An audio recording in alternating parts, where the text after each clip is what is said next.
Bom, boa tarde a todos, bem-vindos de volta à conferência anual da APPB. Vamos ter agora um segundo painel dedicado à situação dos biocombustíveis em Portugal. Connosco teremos o engenheiro António Comprido em representação da APETRO, a engenheira Alexandra Nicolau em representação da Direção-Geral de Energia e Geologia e o Dr. Nuno Forner da Associação Zero. Creio que haverá pelo menos duas apresentações do engenheiro António Comprido e depois da engenheira Alexandra Nicolau. Passava-lhe então a palavra.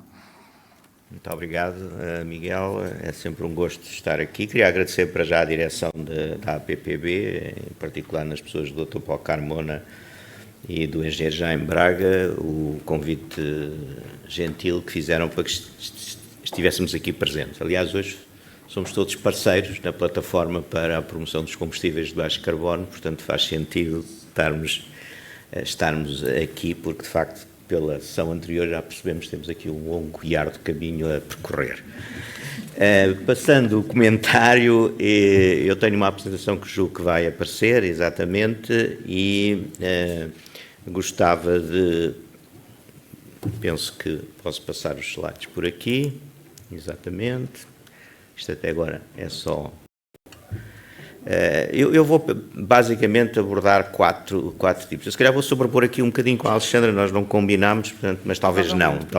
Portanto, não sou... Há aqui coisas que eu vou falar de que não sou exatamente especialista, portanto, baseei-me em quem sabe do assunto, em relatórios da ERSE, em relatórios da ENSE, no site do LENEG, da Entidade de Certificação da Sustentabilidade, e da ENSE também, para ir à procura de estes valores. Portanto, se os valores estiverem errados, não me culpem a mim, são das entidades que os emitiram. E numa introdução, apenas irei referir o que são os principais diplomas legais que regem esta atividade e também os principais diplomas nacionais, e fazendo um breve historial, basicamente tocando na questão das metas e como elas foram evoluindo ao longo dos anos. No caso dos diplomas europeus, das diretivas, eu só vou falar numa, que é da Diretiva das Energias Renováveis, porque é aquela, de facto, como já se viu até da discussão anterior, que tem mais importância. Nós temos uma RED 1 que impunha 20% de energias renováveis em 2020, era o célebre 20-20-20, todos se lembram, e, em particular, 10% de energia renovável nos transportes. Enfim, Portugal depois decidiu que esses 10% deviam ser à custa de biocombustíveis, na medida em que, ao contrário de outros países, como por exemplo Espanha, que contaram também com outras fontes de energia, como por exemplo a eletricidade renovável, que em Portugal foi contabilizada para cima dos 10% que foi imposta. E essa é passado, enfim, foi cumprido, com alguns fracassos, com algumas dificuldades, mas foi cumprido. Depois tivemos a RED 2 para o período que vai até, enfim, que iria até 2030, que ainda estamos a aguardar a transposição em Portugal, que apontava efetivamente para já 14% nos transportes, depois com aquelas limitações que já foram referidas no painel anterior e eu não vou estar aqui a referir. E temos a RED 3 em discussão, que também já foi aqui abordada na sessão anterior e que pretende, de facto, de acordo com o Fit for 55, portanto, com o pacote e com as metas ambientais da Comissão Europeia, a nível da redução de emissões, tem implicações em várias diretivas. E aqui é apenas um pequeno à parte. Uma das dificuldades que nós temos, as indústrias têm, é exatamente lidar com toda a complexidade legislativa, quando ela, por vezes, até tem clausulados incompatíveis umas notas com as outras, como já foi aqui observado. Mas seja como for, o que isto quer dizer é que tudo vai sempre no sentido de incentivar, com uma visão, pelo menos para uma década, a utilização de biocombustíveis, é disso que estamos hoje a falar, para a produção de energia a utilizar nos transportes. Esse é o pano de fundo que quer a RED 1, a RED 2 e a RED 3 nos trazem, é que, a nível europeu, pelo menos as indicações que estão a ser transmitidas à indústria é que, sim senhor, nós precisamos cada vez mais de energia renovável e os biocombustíveis têm um papel muito importante a desempenhar nesse campo. Em Portugal, o célebre Decreto-Lei 117/2010, deixem-me dizer talvez tenham sido as melhores peças legislativas que eu conheci, porque traçou um horizonte a 10 anos, uma coisa realmente que é pouco comum em Portugal. Bem, depois teve uns percalços. Porque nós definimos metas para os anos todos, mas depois, a certa altura, houve para ali intrometeu-se pelo meio a lei do Orçamento de Estado, que é uma coisa que mais ou menos se mete com tudo, e que alterou as metas. Algumas vezes estávamos em novembro, ou outubro, novembro, ainda não sabíamos qual era a meta do ano seguinte, com todas as dificuldades, mas o 117, depois, com as diversas alterações que foram colocadas. Para 2021 e agora para 2022, um bocadinho por força até, enfim, do novo quadro parlamentar e das eleições, presumimos que as metas de 2021 se mantêm em 2022. Isto é um bocadinho a história das metas. Reparem, nós tínhamos uma evolução que obrigou a uma grande aprendizagem de todos os atores. Nós estávamos numa situação, enfim, em que não havia esta obrigatoriedade, ou ela era posta em termos diferentes. Ainda se lembram que a primeira alteração que houve do 117 foi exatamente para responder a uma questão levantada pela Comissão Europeia de haver, digamos, um privilégio sobre a produção nacional que não pode acontecer de acordo com o Tratado de Funcionamento da União Europeia, mas tudo bem, nós tínhamos uma perspectiva de como é que as coisas iam evoluir. Depois, de repente, no ano 2017, creio eu, que era para passarmos para 9%, mas passámos só para 7,5%, e depois até houve uma coisa que nunca consegui perceber muito bem, deixámos de 7,5% para 7% no ano seguinte, andámos para trás, e depois, de repente, tivemos que dar o salto para os 11%. Mas com sobressaltos, com esta imprevisibilidade toda, isto foi-se fazendo. Socorrendo-me agora do relatório da ERSE sobre o mercado dos biocombustíveis, eu iria tentar caracterizar um bocadinho os intervenientes no mercado nacional. E não vou ler isto tudo, tem letras muito pequeninas, está no relatório que a ERSE produziu na sua análise do mercado 2018 a 2020, salvo erro, onde define qual é, digamos, o cronograma os vários fatores que intervêm neste setor, desde a definição das metas, já falámos nelas, através da transposição para a legislação nacional das diretivas, depois a produção ou a importação de biocombustíveis, como sabem, o teor energético e o cumprimento das metas não é feito de maneira de controle físico da incorporação, mas a partir de um processo administrativo que são os títulos de biocombustíveis. Todos os que aqui estão saberão mais disto do que eu, coisa com que eu devo dizer discordo pessoalmente e muito. Felizmente, segundo ouvi hoje falar no primeiro painel, parece que tudo aponta para que se acabe com as duplas e triplas e quádruplas contagens, que na realidade o resultado que tiveram foi reduzir o nível de energia renovável introduzida nos transportes, em vez de aumentar. Mas pronto, as intenções são sempre boas, depois às vezes os resultados não são tão bons como isso. E depois a introdução dos biocombustíveis no consumo, que, salvo raras exceções de frotas dedicadas, penso que temos alguns exemplos em Portugal, são basicamente consumidos misturados com os combustíveis fósseis, em várias formas de mistura, quer diretamente na refinação, como é o caso do HVO, quer através de mistura física em entrepostos, como é o caso do FEIM e do bioetanol, por exemplo.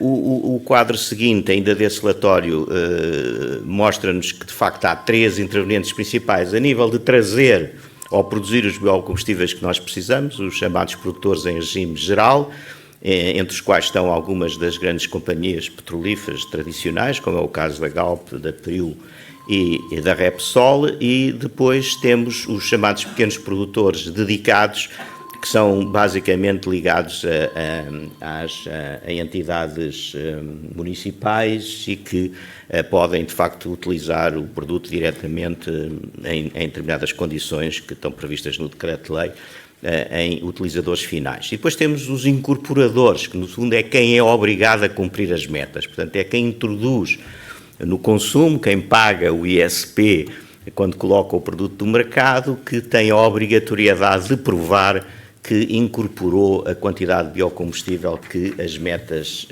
exigem. Temos aqui uma lista dos principais produtores em regime geral.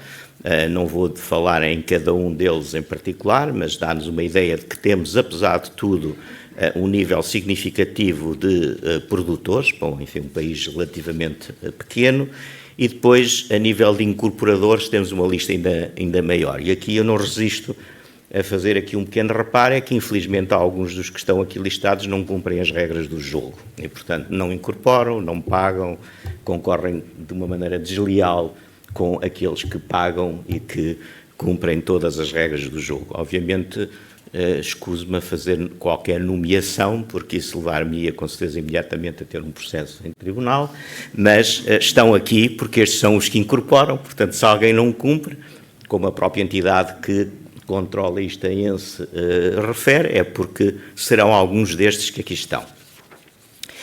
O mercado nacional é caracterizado basicamente em termos de produção por uma prevalência da produção dos substitutos do gasóleo. Estes dados, estou aqui à frente a ver o Dr. Francisco Gírio, isto são dados tirados do LENEG, da entidade de certificação da sustentabilidade, e referem-se ao ano 2021, ao ano transato, e verificamos, é fácil verificar, que, na realidade, 96% da produção é FEIM e 4% é HVO. E nós temos aqui, basicamente, nesta Associação Portuguesa dos Produtores de Biocombustíveis, representados essencialmente produtores de FEIM. E também podemos, depois, quando falamos nas matérias-primas, que é uma coisa muito sensível, temos aqui um elemento no painel, com certeza não vai deixar fugir a oportunidade para se referir a algumas destas matérias-primas aqui usadas, nós temos uma prevalência, claramente, dos óleos alimentares usados. Esta tendência veio-se a acentuar nos últimos anos, atingiu um valor particularmente elevado em 2021, com cerca de 60% do total, sendo depois todos os outros, como veem, basicamente ou outros resíduos, como as gorduras animais, o bagaço de azeitona, e depois, em muito pequena percentagem, o oleína de palma, a soja e a colza, que a colza é também basicamente uma cultura para a produção de biocombustíveis. O que está ali com aquele nome matérias-primas para avançados é uma panóplia de outras pequenas coisas que eu não me atrevia a pôr aqui no gráfico, mas que, se forem ao site do LENEG, encontrarão lá toda esta informação devidamente detalhada.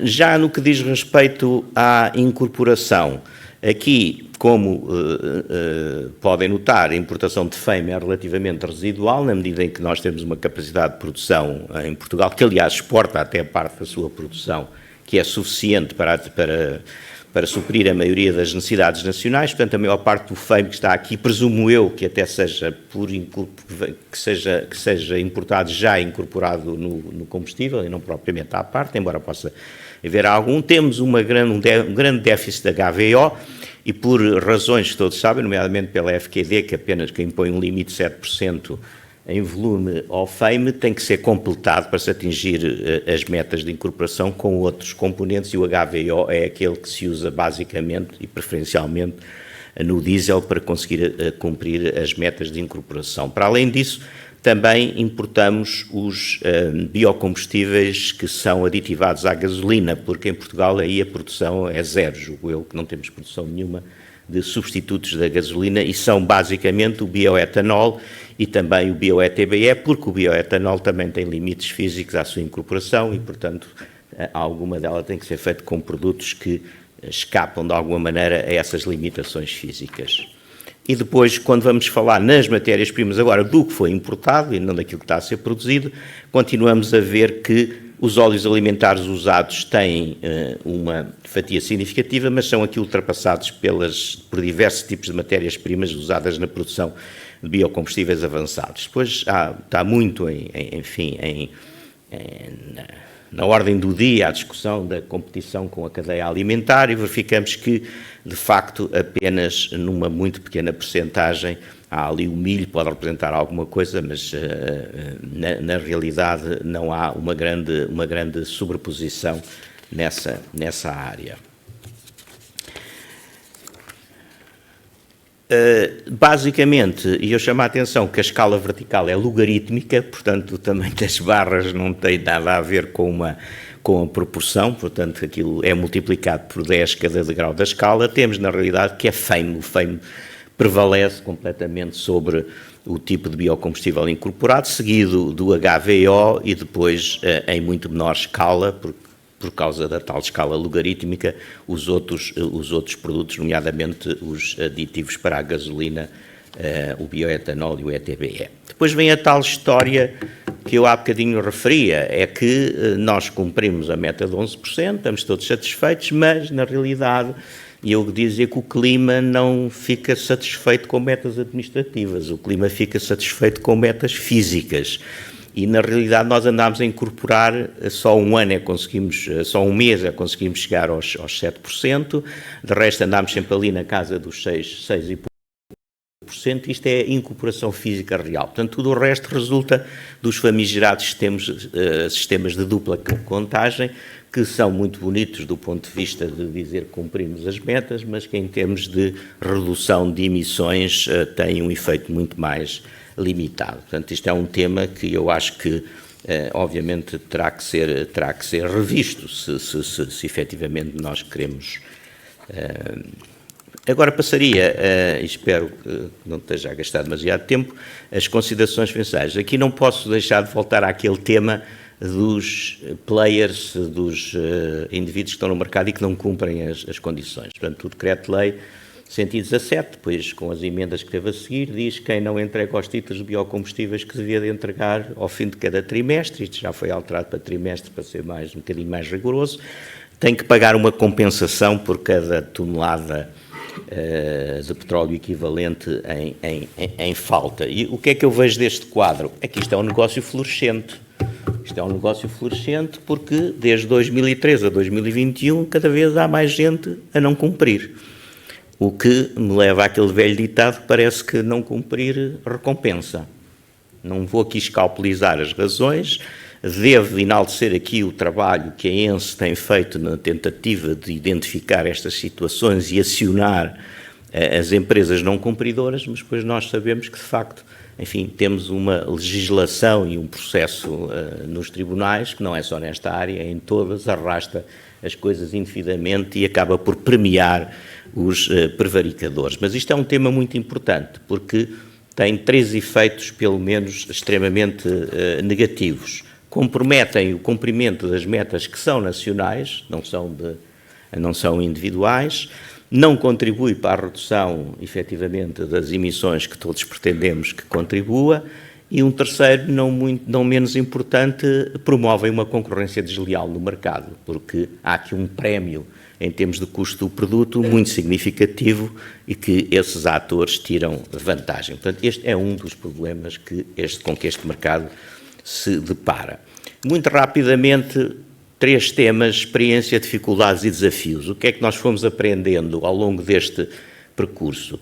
Foi, de facto, à boa maneira portuguesa, uma capacidade enorme de adaptação a algumas alterações, por vezes inesperadas e não atempadamente comunicadas, como aquelas que eu já referi em relação às metas. Apesar de tudo isso, nós conseguimos, e quando digo nós, digo os produtores, os incorporadores, todo o sistema que lida com esta matéria conseguiu cumprir as metas que tinham sido definidas. Depois, este reconhecimento da importância dos biocombustíveis.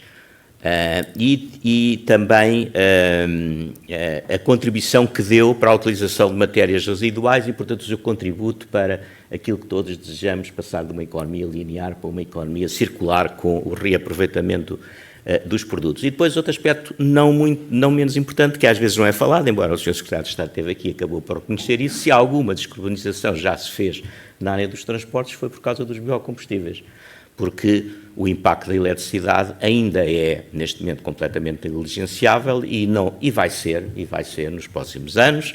Não estou tão otimista como o Sr. Secretário de Estado relativamente à velocidade da penetração da eletricidade nos transportes, particularmente nos transportes pesados de mercadorias de longa distância, mas estamos cá. Eu não vou cá estar já para ver, mas muitos de vocês estarão cá para ver quem é que tem razão. Depois talvez se lembrem: olha, o António Comprido era capaz de ter razão. Ou não. Oxalá eu possa estar enganado. E depois,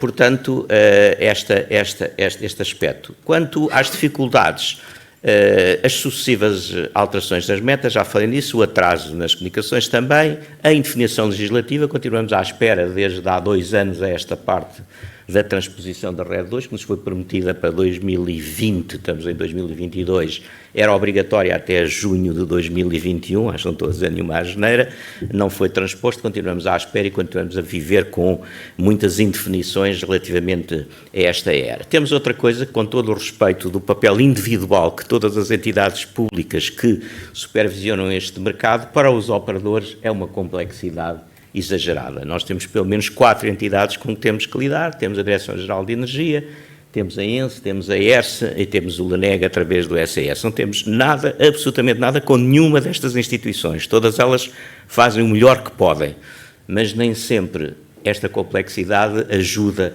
de facto, à eficiência dos processos. Temos uma produção nacional desequilibrada, virada apenas para o diesel. Verificamos que nos últimos anos até houve uma inversão no rácio gasolina-gasóleo, com prevalência da gasolina a ganhar mercado ao gasóleo, e, portanto, nós precisamos, provavelmente, urgentemente, precisar de matérias-primas biocombustíveis para juntar à gasolina. Já falei no caso do incumprimento.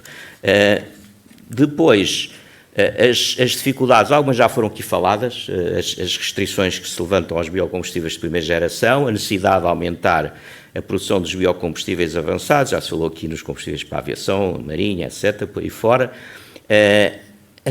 O tecnologicamente neutro, portanto, que há quem não goste desta palavra, eu já expliquei, tive a oportunidade, assim, depois de acabar a sessão, de dizer aos seus secretários de Estado, para mim, ser tecnologicamente neutro é não levantar dificuldades injustificadas a nenhuma tecnologia que possa contribuir para a descarbonização e para a redução das emissões. Isso é ser tecnologicamente neutro. Agora, ter preferências, todos nós temos as nossas preferências, não é isso que está em jogo, e, efetivamente, também a diabolização de 2 coisas. A diabolização do motor de combustão interno e a diabolização dos combustíveis líquidos. Isto não ajuda, porque os investidores dificilmente vão apostar em tecnologias que os políticos dizem que estão mortas a curto prazo. E nós estamos neste momento a pagar, e deixem-me fazer esta à parte, Miguel, peço desculpa, neste momento, se calhar, para além da guerra da Ucrânia, para além de todas as outras coisas, estamos a pagar a escalada de preços pela falta de investimento que foi feita em fontes de energia que continuam a ser absolutamente necessárias quando ainda não temos os substitutos prontos. É muito bom desejar que se faça a mudança, mas é bom que tenhamos soluções disponíveis antes de prescrever não, como é que é? Não é prescrever, é de eliminar as soluções existentes. E, finalmente, porque nós acreditamos firmemente, mas acreditamos mesmo firmemente, com muita convicção, que os combustíveis líquidos têm coisas inigualáveis que não são igualadas por nenhum outro vetor energético e que são especialmente apropriados para tudo o que tem a ver com equipamentos, e a mobilidade é por excelência o campo, que não estão ligados a uma rede diretamente, sem pôr em causa o valor e interesse na eletrificação da economia e particularmente também nos transportes. Acreditamos que os combustíveis de baixo carbono são absolutamente importantes para o presente e para o futuro, até para não se julgando outros fatores que não exclusivamente os de aspecto tecnológico.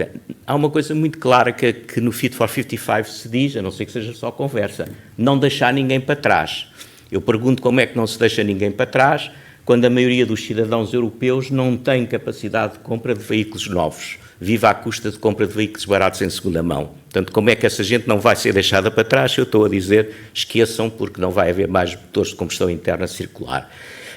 E temos depois também os aspectos do emprego e do desemprego. Fala-se muito nos milhões de empregos que se vão criar, fala-se muito pouco dos milhões de empregos que se vão fazer desaparecer e que há muitas associações que estão a chamar a atenção para isso. Portanto, nós achamos que os combustíveis líquidos, muito rapidamente, entre os quais, obviamente, os biocombustíveis desempenham um papel importante, mas não só, também temos combustíveis de origem não biológica, que são importantes não só para o presente, mas também para o médio prazo e, eventualmente, para o longo prazo, indiscutivelmente no setor da aviação e da marinha, mas o permitir a sua utilização no transporte rodoviário vai criar a massa crítica necessária para que esses combustíveis sejam cada vez mais competitivos em preço e, portanto, ajudem ao desenvolvimento económico.